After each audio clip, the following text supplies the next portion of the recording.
আজ বানিয়ে দেখাবো সেই ফুলকপি আলুর চচ্চড়ি।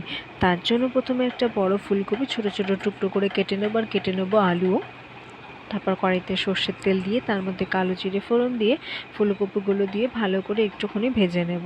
এরপর দিয়ে দেবো কেটে রাখা আলু আর দুটো কাঁচা লঙ্কা দিয়ে আবার একটু ভালো করে ভেজে নেওয়ার পর এবার আগে থেকে ভিজিয়ে রাখা ছোলার ডাল দিয়ে তার মধ্যে দিয়ে দেবো নুন, টমেটো আর হলুদ দিয়ে সমস্ত সবজিগুলো ভালো করে ভেজে নেব।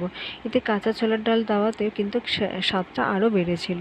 তারপর কিছুক্ষণ ভেজে নেওয়ার পর এরপর দিয়ে দেবো পরিমাণ মতো জল দিয়ে ভালো করে নাড়াচাড়া করে নিয়ে এরপর একটা ঢাকনা দিয়ে 5-6 মিনিটের মতো ঢেকে রাখবো। 5-6 মিনিট পর ঢাকনা খুলে গ্যাসটাকে কমিয়ে নিয়ে ভালো করে ফুটে উঠতে দেবো। তাতে সবজিগুলো ভালো করে সেদ্ধ হয়ে যাবে। এরপর গ্যাসটাকে কমিয়ে নেওয়ার পর জলটা যখন ঘন ঘন হয়ে আসবে তখন নামিয়ে নেব।